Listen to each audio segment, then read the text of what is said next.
sana mabigyan kami dito sa around area na to, pabahay nila, mas maganda.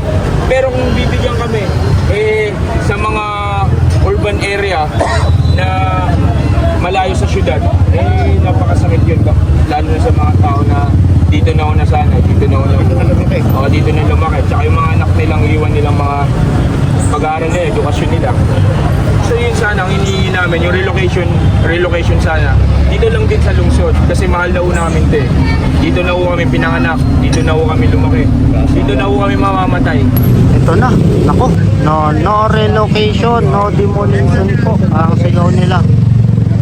So nag-uusap po muna yung head po, si Hepe Ulanon, and yung chairman po dito. So nakadepende po sa pag-uusapan po yung mangyayari po mamaya, no? Pero nasa loob po sila. Actually yung mga head lamang po yung nakapasok dahil hindi nga pinapapasok yung ibang tao. So actually nakikita nyo naman ay meron silang tarpaulin na nilagay po dito, no?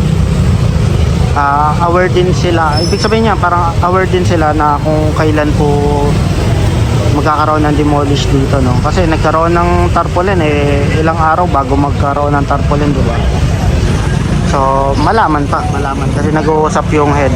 So tayo ay kino-cover lamang po natin yung pangyayari po na maganap. Yung location natin papuntang Quiapo to, ito po papuntang Malacanang. So abang-abang lang tayo. Medyo gilid lang tayo. Actually yung mga nakikita ko dito, ano sila, alam ko Muslim to eh, yung mga nandito. Ayan, no, based sa nakasulat po sa tarpaulin. So pagdating pa lang ay nagkaroon na ng kanina, no, medyo mainit na kanina. So buti ay kumalma samantala dahil nag-uusap po yung head.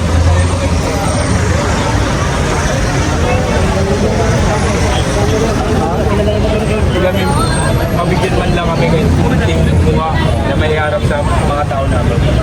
Kaya ngayon talaga ngayon ano po pangalan niya? Jafar Bule. Kaya ngayon kasi sabi ko way back 2007 na-demolish na kami, pinangakulang kami ng relocation. Hanggang ngayon wala pa din naman, hindi pa itatayo. Anong saan titira yung mga tao namin, diba? Kaya ngayon, kung masisira ulit, saan po sila uuwi, saan po sila matutulog? Kaya ngayon talagang ilalabong po namin to. Sana madinig po nila kung hinihingi namin na no relocation o demolition. Lahat naman po wala kami magagawa kung yun naman talaga yung batas. Pero ang hinihingi po namin, yung pangpalit sa mga nasirang bahay nila. Para in case na may ulan, isisit po. Nagkawa din lang po ba yung nakatala sa ilang pamilya po yung nakatala? May sa okay lang naman ito. Nasa May pinakakabayan. Paano yung kagawad kapag nabigyan kayo ng bukas sa labas ng Maynila, alis pa po kayo? Hindi.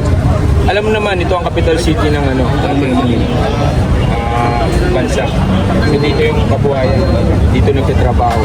Kung lilipat pa ba sa ibang lugar, paano na yung mga trabaho nila? Paano na yung mga anak nila nag-aaral sa lungsod? So magsisimula ulit sila, di ba? Kung sana mabigyan kami dito sa around area na to ng pabahay nila, mas maganda.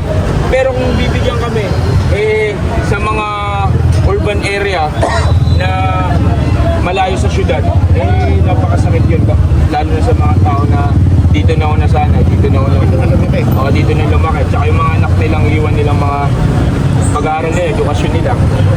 So yun sana ang hinihingi namin, yung relocation sana. Dito lang din sa lungsod kasi mahal na ho namin ito eh. Dito na ho kami pinanganak, dito na ho kami lumaki, dito na ho kami mamamatay.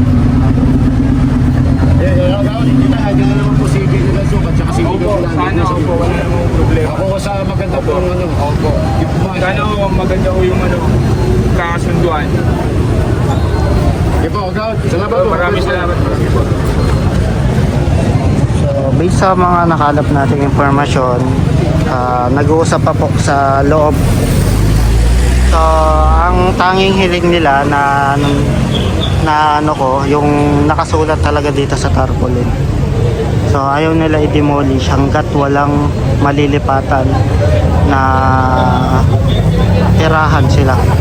Ayun yung nakasulat. Based yan sa kagawad po na-interview po kayo. Pero lahat po ay i-cover lamang po natin kung ano yung mangyayari at kung ano yung mapag-uusapan.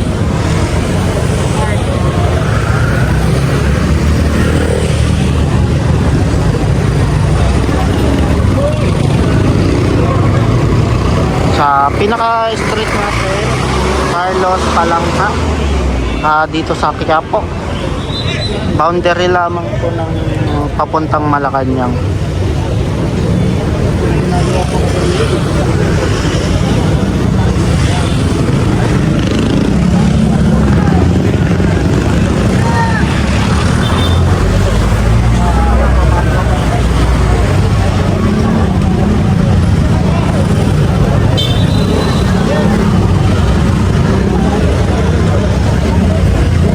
Dito lang tayo sa gilid.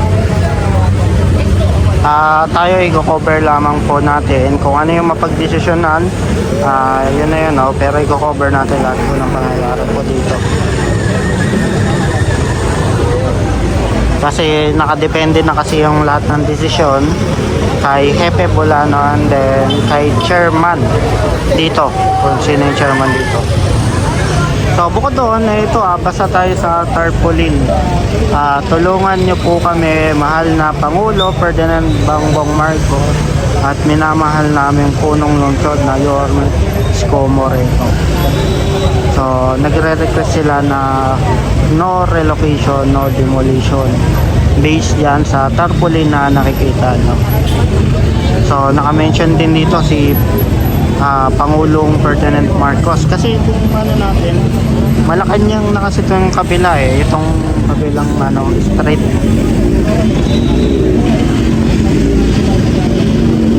So abang-abang pa tayo at standby muna.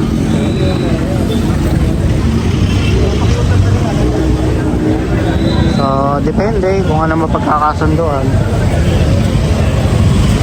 Basta tayo ay cover lamang po natin ang mangyayari po at kung ano yung mapagkakasunduan na nila mga head po sa loob.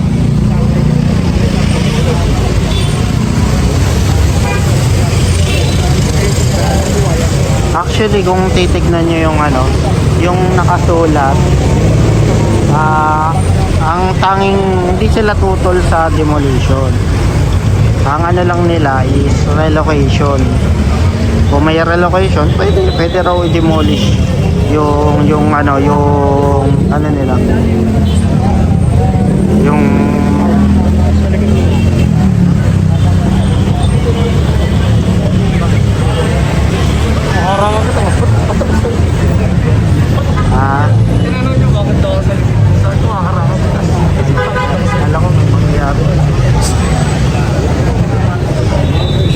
So abang-abang tayo. So lahat naman po naka-standby.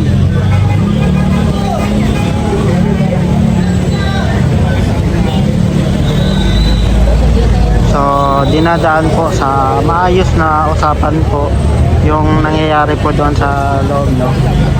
Abang tayo, abang.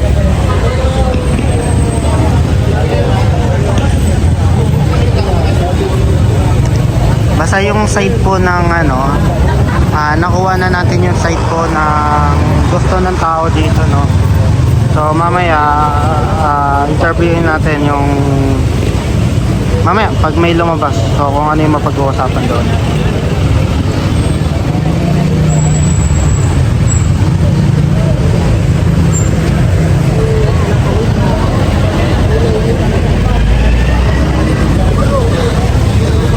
Saklaw pa rin to ng Quiapo, guys, yung location natin. So standby lamang po lahat. Ayan, MTPD nandito rin.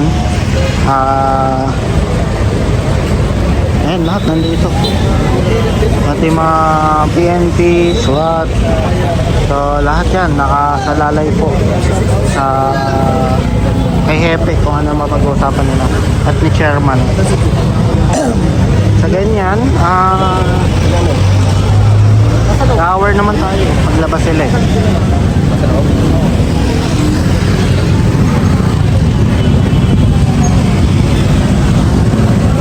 So guys, para updated po kayo sa mga ganapan po dito sa Maynila.